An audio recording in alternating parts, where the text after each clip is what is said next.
Hey everyone, welcome to the Cast98 podcast, titled To Be Determined, but in this video, we're going to talk about actor privacy.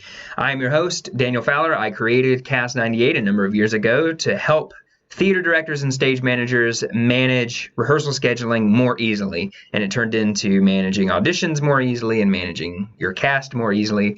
Soon, you will be managing your volunteers more easily, and then eventually, hopefully, ticketing will become easier. But that's all down the road, not right now. But that's also not what we talk about in this video series, in this video podcast. Because especially today, I want to talk about actor privacy. The reason I want to discuss actor privacy is because I get the question, I'm getting the question more and more frequently, which is fantastic on one hand, because it means people are becoming more aware, but on the other hand, it also means that people are not seeing the privacy and terms link in the footer, where you can go read about all the privacy policy, the terms of use, all the different types of technology that we're using behind the scenes on Cast98. And how that might affect your privacy. But before I dive into all of what we're talking about today, I do want to just remind you that you can subscribe to Cast98 on YouTube, and you will be notified when a new video like this comes out. I try to release a new video every week. Sometimes I don't make it, but for the most part, every single week. And if you ever want to hear a topic discussed, I'm happy to acquiesce. Just drop a comment in the YouTube channel or on this video. And if it's just a question, I'll answer your question in the next video. Or if it is a topic that actually needs some discussion around it, I'll be happy to discuss it. So definitely let me know. Again, it's not just Cast98 stuff. It could be mostly I'm talking in this podcast about technology and how to leverage technology to improve theater logistics and topics surrounding that. It's not always exactly on that, but like right now, I'm rambling on and on about YouTube and stuff. I spent a lot of time in social media, higher education, doing a lot of email marketing, web development, of course, web design. And so I have a breadth of knowledge about a lot of different business and marketing processes. And so that's part of the reason why I want to talk about actor privacy, is because I've seen some of this stuff from the inside. And I want to tell you about what companies are doing to track you online and how you can protect yourself. So that's kind of the broad scope of internet privacy. And then also, I definitely want to share with you what Cast98 is doing to protect your privacy and make sure that you know when you use Cast98 what you need to do to keep everything off. Hint, it's off by default. So, before I, again, get in too far into that, I can't see my notes because the video screen's taking up the whole screen here. It's funny, I was listening to a podcast this week, one of the many podcasts that I listen to, and they recently cut back from 2 episodes a week to 1 episode a week, and they were discussing why they did that, and they kind of made a joke. Well, it wasn't a joke. They were absolutely serious when they said it. They didn't even laugh. But they said 2 episodes a week is a full-time job. And I thought that was really funny because I'm doing 1 episode a week for Cast98, and I have another podcast that I operate for another website that I operate that's totally not related to theater. It's related to fantasy sports. And if you're interested in fantasy sports, go check it out, draftysports.com. You can find the podcast if you just search YouTube, Draft Business as Usual. But anyway, I thought it was funny because I'm recording 2 podcast episodes a week, and it is absolutely not my full-time job. As I've discussed on previous episodes, I'm a one-man show behind Cast98 and behind Drafty. And so I'm doing a lot of different stuff. And this podcast episode, every time I record it, it is 1 take. I get 1 shot. If I stutter, if I say a lot, if I ramble and get off topic and have to bring it back, the only reason I would ever re-record an episode is because I screwed up technically. Like right now, I hope that it's recording. I didn't actually check my mic before I started. So if I finish this and I have no podcast and you can't hear a word I'm saying, I'm going to have to re-record this. But as long as you can hear me and, the video quality I can see is decent. It's not fantastic. I don't have a professional mic. I am in a recording studio, but I don't have a professional mic or anything. We're using my laptop webcam to record these.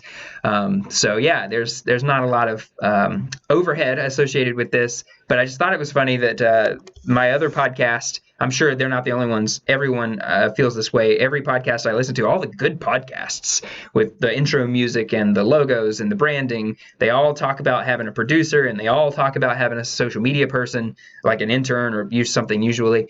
I don't have any of that. So the reason I don't push it out on social media very often is because social media takes a lot of time. And I just don't have the time to think about putting it on Instagram and on Twitter and on Facebook and on Snapchat and on all the other things I've never used before, like Marco Polo. So yeah, just me. And I try to do a good job with the production quality with the tools I have at my disposal. So that's enough rambling, but you can subscribe on YouTube if you want to be notified about future episodes, or follow Facebook, Instagram, Twitter. That's where I post content most regularly for Cast98. Or, of course, you can sign up on Cast98, and I never send an email. And that kind of takes us into the discussion about actor privacy. You sign up with an email address, but that email address never gets used.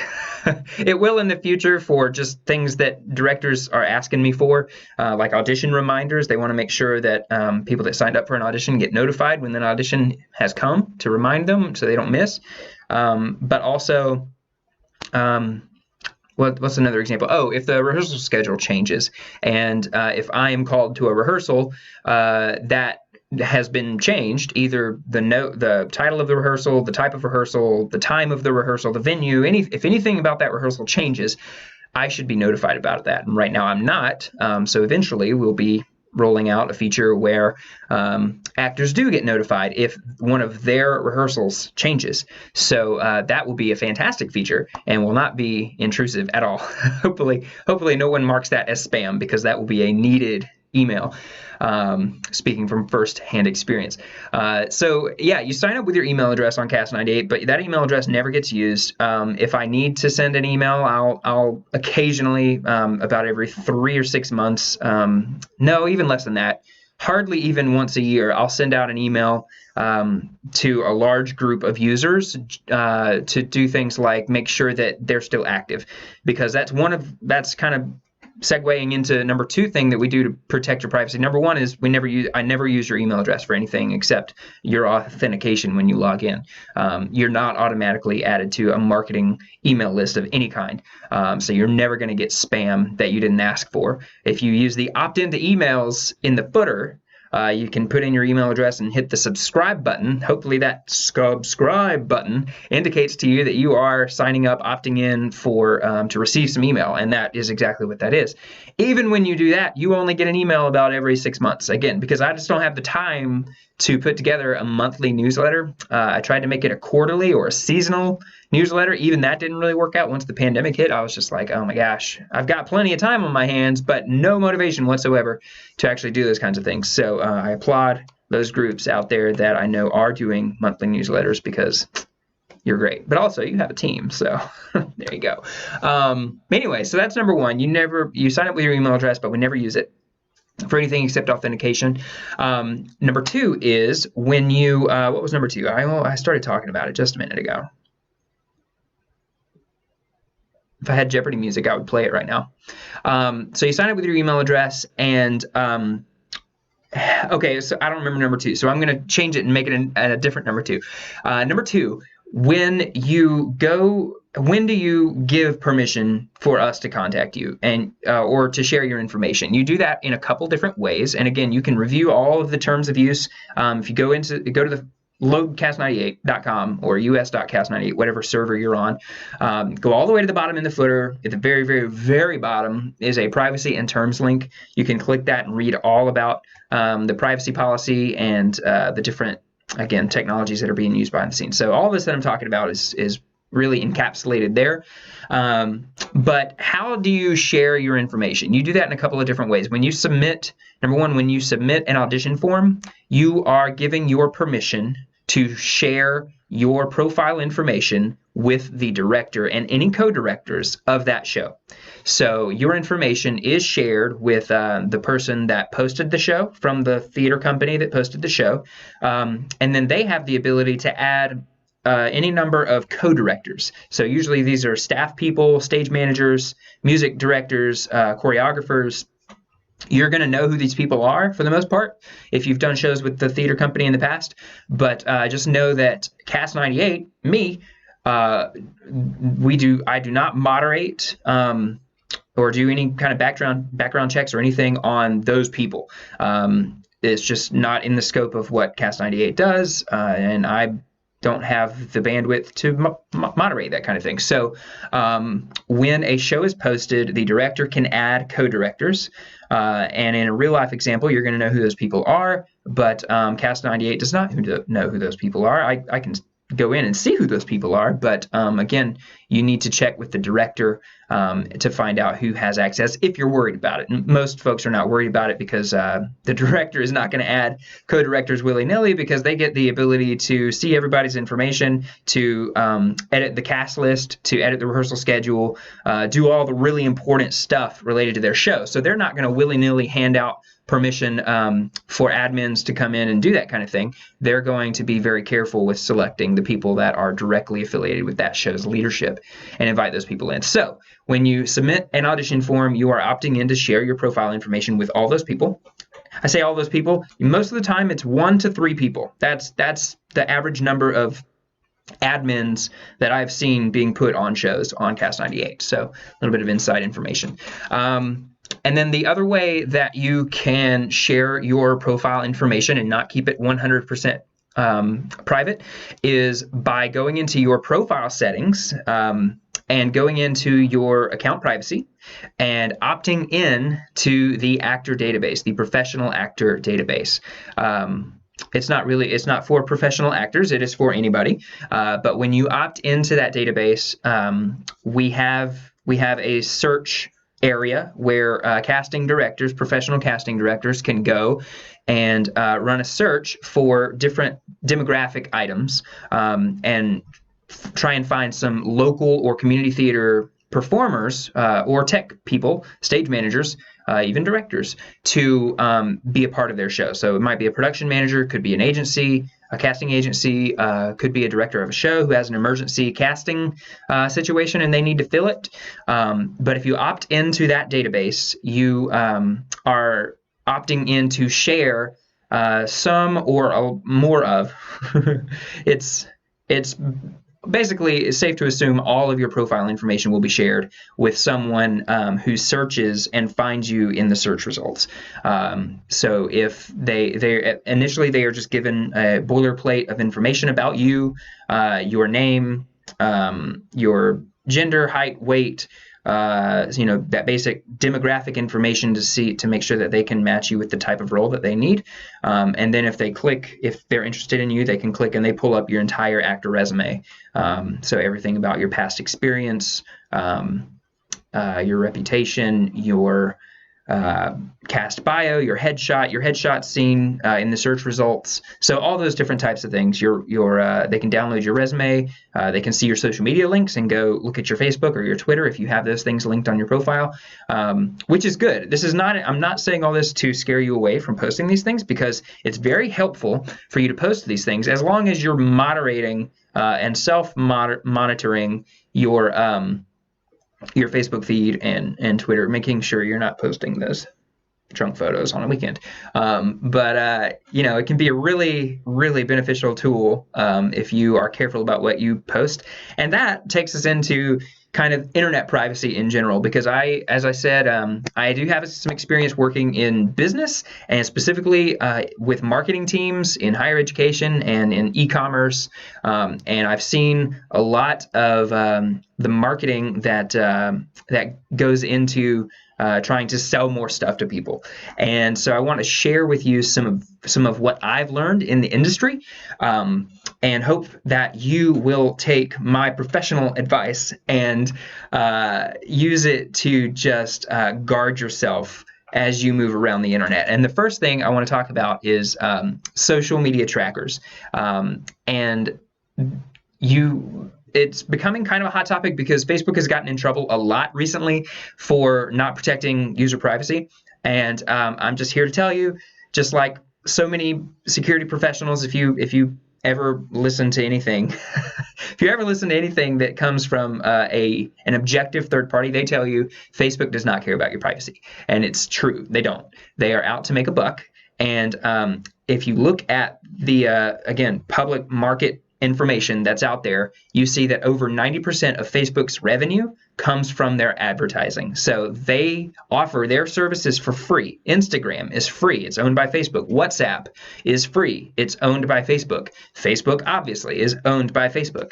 And you willingly fill out an entire profile on Facebook for free. You post your pictures. You make your friends list. That connects you to all of your friends and all the stuff that they post. They can tag you in posts. You can tag yourself when you go places, so they know your favorite restaurant, what type, not the restaurant specifically, that doesn't really matter when you get that into specifics, but they know that you like seafood or that you like, local artisan bakeries. And so when they know these things about you, they put you in these demographic buckets based on the knowledge that they have of you that you willingly give them by putting things on your profile. And then they show you ads. And those advertisers are paying to put their ad in front of you based on your demographic profile. And it's creepy. Especially the level they take it to, it's really creepy because I haven't even gotten to the really tracker part. This is just your profile. And so you have this demographic profile, and the only way to get out of this is to delete your Facebook profile. Really and truly, that is the only way you can avoid this happening to you. Even that is not 100% done, because they still get your email, your IP address, and they have these trackers all over the website. So just make sure you know that every page that you like on Facebook, every group that you join, every heart that you give your friends on Instagram, every word you use in a status update, it's all scraped, mined. That's what data mining is they have AI technology that reads everything, and they have the facial recognition in the photos now, so they see all of your photos and they pair you with other people, and that creates your big network. And so everything you do influences your friends and their profile because they are associated with you, and on the flip side, anything that they do is associated with your profile. So Facebook has this huge body of information about you when you use any of their services. And the really scary thing is that they also, in order for these advertisers, and I've done this, Cast98 does advertise on Facebook from time to time, but I don't put the tracking script from Facebook onto Cast98's website. So what I'm talking about is the social media tracker. These advertisers, in order to track the conversion rate of something is when, if they show you an ad, if they show 100 people an ad, they want to know how many of those 100 click on their ad, come to their website, and buy something. That is the conversion rate. So Facebook has a click rate that they can provide just in the Facebook analytics, where they track on Facebook how many times the ad was shown, and then how many people clicked on that ad. That's where Facebook stops if the company does not have the tracker installed on their website. Like Cast98, we do not have the tracker installed on Cast98. But for most advertisers, they want to know the bottom line, how many of the people that clicked and came to the website then proceeded to put something in their cart and check out. And it's not just cart-based. It's not just e-commerce. It's anything. It's right now we're in the middle of political season, and so if you're clicking on an ad and it's affiliated with one party or the other, you are now associated with that political party. Congratulations. If it's just some company that has a reputation for being affiliated with one party or the other, congratulations. You're now affiliated with that party because you clicked on that ad from that company, so therefore you must like the stuff they like. And so that's the really scary thing, is that when you go to the website, most of these companies have the tracking script on that website that continues to pump information back to Facebook. And Facebook they're not using it just for that conversion rate. They are using it to continue to build your profile. So everything you click on that website is feeding back into that Facebook profile about who you are, what kind of stuff you like, so that they can personalize your ad experience. It makes it so much better to see relevant ads, relevant content for you. And that's how they word things, so that you don't uncheck the box saying, yeah, I want to see stuff that's relevant to me. I don't want to see like Vagisil or hernia, I don't know, hemorrhoid cream. Like, you don't want to see stuff that you don't need because it's not related to you. So it sounds like a good thing. Relevant information, yeah, share that with me. I don't want to see anything that's not relevant to me. But what that means is you're giving them permission to track you everywhere you go and to learn as much as possible about you so that they can serve you those ads. So and it's not just Facebook. I keep using them as the example because they're the easy scapegoat. They're beyond a scapegoat. Don't feel sorry for them. Like, there are billions and billions of dollars made through their advertising revenue. But anyway, I'm ranting at this point. But it's every company, it's every large company, every social media platform does this. And so please just be aware of that. The flip side of this coin is that Google does it too. It's more than just social media. Google is, 95% of the search engine market. And so if you type in a term in your address bar that's not www.something.com, you're searching, and most search results, 95% of them go through Google.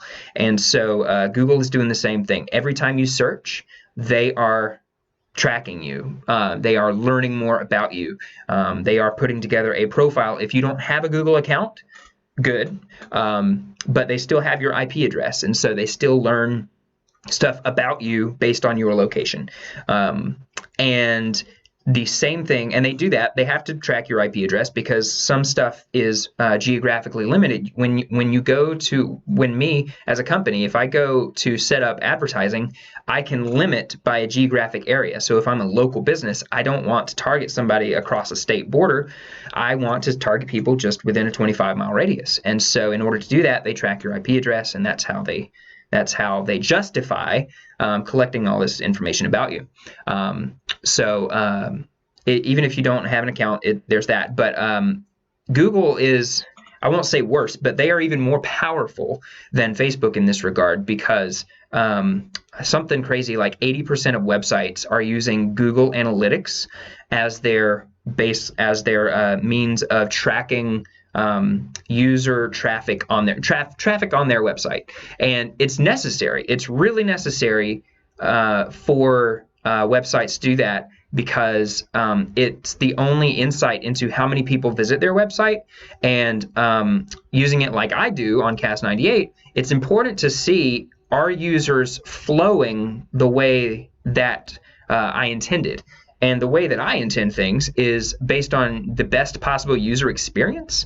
And so, we have an onboarding flow where you sign up, you put in your email address, create your password, and then people were getting lost. I was just, initially when Cast98 launched, I was just dropping people off backstage, and of course they don't know what that means. And they're not following a studio of any kind. They just came to audition for a show, and they're dropped off on the backstage dashboard, and they don't know where to go to find their show and to audition for their show. And that was a bad user experience. So I have to use analytics in order to see that people, when they get to the backstage area, they are clicking, a dozen times on various different things, trying to find their way, trying to find that show. And I was getting a lot of support tickets as well, questions coming in saying, hey, I'm just trying to audition for the show. What do I do? Where am I supposed to go? And so using analytics, I was able to identify where people were falling out of that funnel, or at the time there wasn't even a funnel. And so I created this tight little funnel. So now when you sign up on Cast98, it asks, hey, are you a director or are you a performer? Because that's going to define kind of where you want to go right after you sign up. If you're a director, your next step is to add your studio. assuming that your studio is not already on Cast98.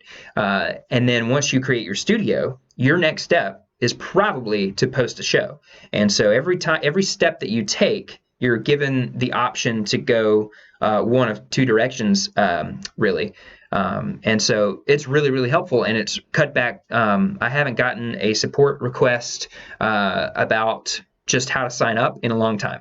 And so that's great. That's great. That's key. And so that's how I'm using analytics, and that's how a lot of these small companies are using analytics. Honestly, they never even bother to look at the analytics. I've seen that firsthand because I build websites for companies, small companies, and I have this knowledge of analytics and I want them to have access to analytics, but the reality is they don't have a marketing team. They don't have a marketing person, and they don't have anyone tech savvy enough to go into the analytics and actually get anything meaningful out of the reports. So what that means for Google is that they have all of these free tracking scripts floating around on these websites. They don't care if people are actually using the analytics or not. They're just happy to have the tracking script on these websites so that, again, they can see every click that happens, how long do you stay on these sites, how many products do you look at, did you buy something or not? If you did, it means you're interested in what that website's all about, and they start to form that profile just like Facebook does. So, so these are ways. These are things that are happening, I guess is the best way to say it. And so ways to protect your privacy online is to be conscious of what you're doing. Number one, you have to be conscious of what you're posting, what you're clicking on. You have to be very careful, even in emails. I mean, obviously, you know about viruses and malware and spam and all that. If you click on something in an email that you shouldn't click on, bad stuff can happen to your computer because people can get into your information. But also, it's important to clean up your information on the backside. If you never intend on using a website again, if you signed up on Macy's.com to buy a thing and get a discount, and then you never plan to go back to Macy's.com and buy anything else, delete your Macy's.com profile. It's work because you have to log in. You have to go find the link for your account settings or something, and then hope that they have a delete my account option there. And if they don't, you typically, your next course of action is to submit a help ticket and just say, I'd like to delete my account, please. And they're either going to send you a link where you can do that, or they're going to say, why do you want to do this? And yeah, we'll take care of it for you. So it's work to delete your account when you're done with it. That's what I was going to say earlier at the very beginning when I got to number 2 and I couldn't remember what that was. On Cast98, one of the things that we do, that I do, is that every year I do what I call housekeeping, where I pull a list of all users that have not edited their profile in the past 6 months. And I send them an email and says, hey, just noticed your profile hasn't been updated in a while. Please do that. Or else we're going to remove your profile. And so it's giving people an ultimatum, and it rubs some people the wrong way. If I'm being honest, this last round that I just wrapped up, I got a couple of frustrated people. They weren't angry, but they were frustrated. They were like, we're in the middle of a pandemic. Of course I haven't logged in to do anything. Why are you telling me I have to do this? And I try to gently explain. It's really easy. You just log in. Literally, you log in, go to edit my profile, click the save button, and it updates. And that's because on the back end, it's got the last date that your profile was saved. And so if you just save it, it's going to update that date, and you're going to be good to go. And so that's how easy it is to keep your profile updated. The reason that I do this housekeeping, even in the middle of a pandemic, is because I'm trying to do what most people don't do for themselves, and that is clean up after yourself. If someone comes and uses Cast98 to audition for a show, maybe they got into the show, maybe they didn't even get into the show, but if they never audition for a show that's on Cast98 again, they'll never use Cast98 again, frankly. And so in order to protect their identity from having their information floating around on Cast98 accidentally, I want to be proactive and remove their profile, remove their account information. So that's why that happens. That's why you get that email. We sent that email to thousands of users. I keep saying we. It just feels better to say we. We is me and Cast98. Cast98 is like my partner in crime over here. So anytime I say we, it's me and Cast98. And so that's why I do that, because I want to protect actor privacy. That's is so important to me.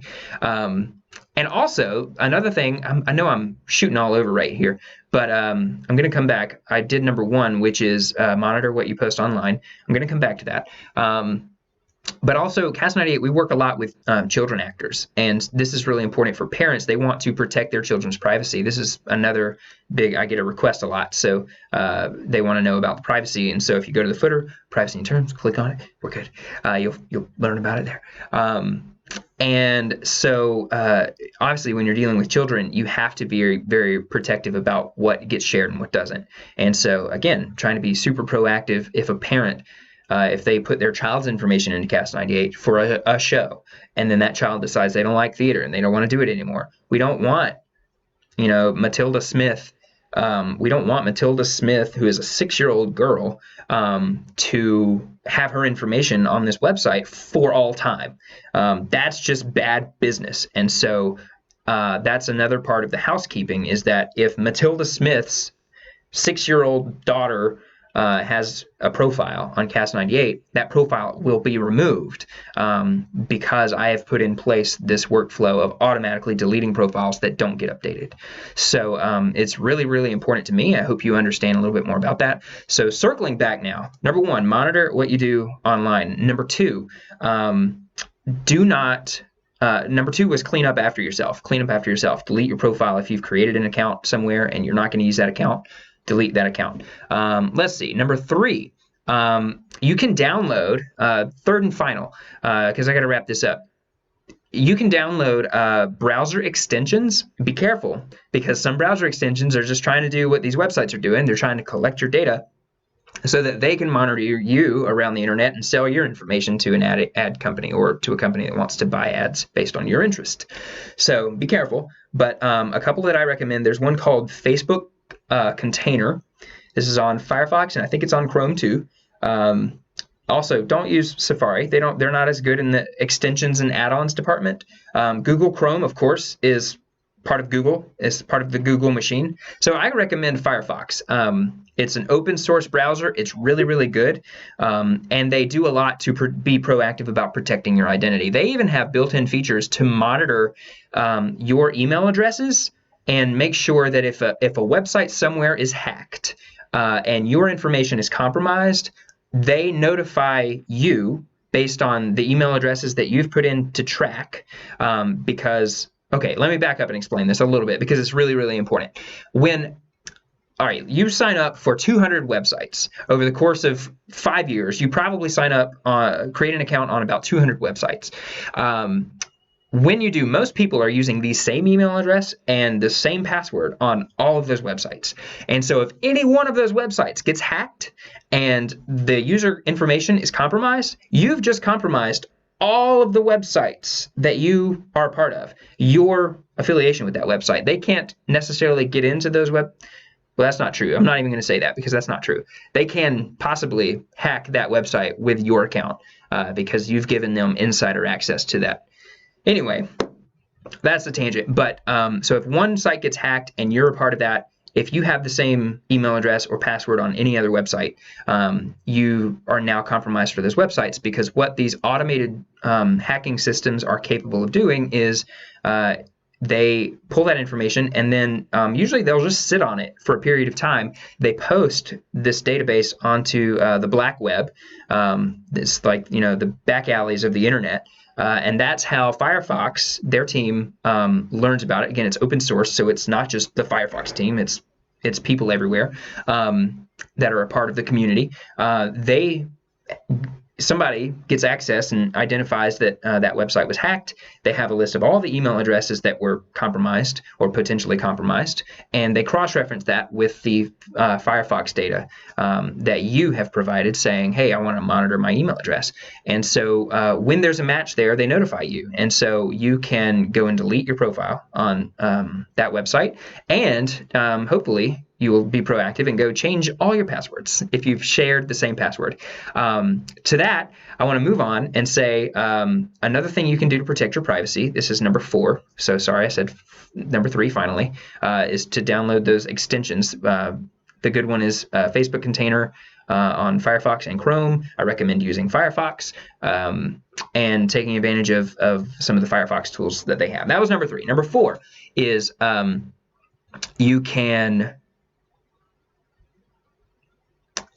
I ramble and I forget things.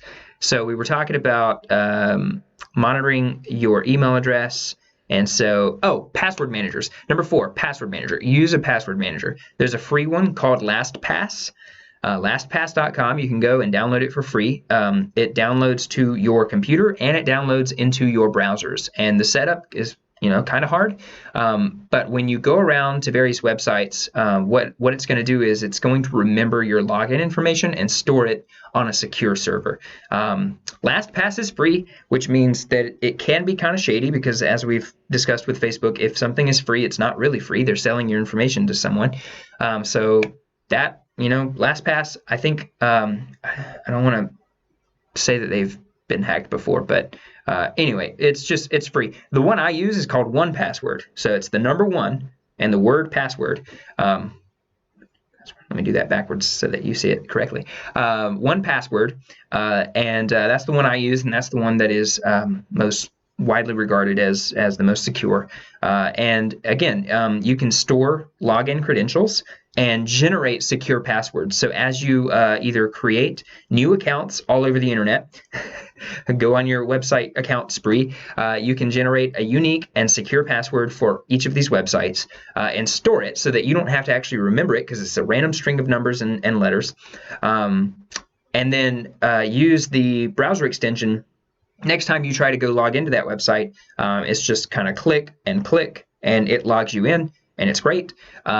Also, you can, when you go to change passwords on any existing websites, then it's very easy to do that. Again, generate a new password, change the password on the site, and then save that into your vault with 1Password. So I recommend either LastPass if you need a free option, or 1Password if you have $50 a year is all it costs to spend on your security. And so there, I gave you 4 internet tips to protect your identity around the internet, and hopefully you feel a lot better about that. And I hope that you follow those rules because it's really, really important to protect your identity. So also, if you have any questions about what we're doing on Cast98 with protecting identities, we do have a new feature coming up called Performer Identities. This is trying to make things a little bit easier for the parents and for anyone that needs to seriously protect their identity, and for anyone that wears a lot of different hats in the theater world. So if you are a director, and you want a separate profile for your being a director, also for being a stage manager, and for being a dancer. You want 3 separate profiles for that. You will soon be able to do that all in your one single Cast98 account. If you're a parent who is managing a bunch of children and having a separate profile for each of those, Performer Identities will enable you to create a performer identity for each child within your one single account. So that's going to be huge. Parents are going to love that. So that's coming soon. Check that out. Oh, and protecting your identity, performer identities. Obviously, you can use it just to use a stage name. So you can create your account with your name if you want to. That's not even required. Use a fake name if you want to. It's recommended to use a stage name. But if you're worried about one show in particular, you can create a new performer identity, use a different name, and audition that way. So it should be a lot of fun when that comes. Please subscribe on YouTube, Facebook, Instagram, Twitter to follow Cast98 and get notified about future episodes that come out. We'll be talking about fun things. Leave a comment on this video if you want me to discuss something in the future. If you have any questions about what I've discussed in this video, please do that. And eventually, when I have a title for this podcast, I will create a fun graphic for the intro and fun outro music so I can do a little dance. It'll be great. But I don't have that yet, so please just do those things. It supports Cast98 and my efforts to stay a one-man show, or to hire more people eventually when Cast98 grows enough. So yeah, thanks for watching. My name's Daniel, and it was great talking to you. I'll see you soon. Bye.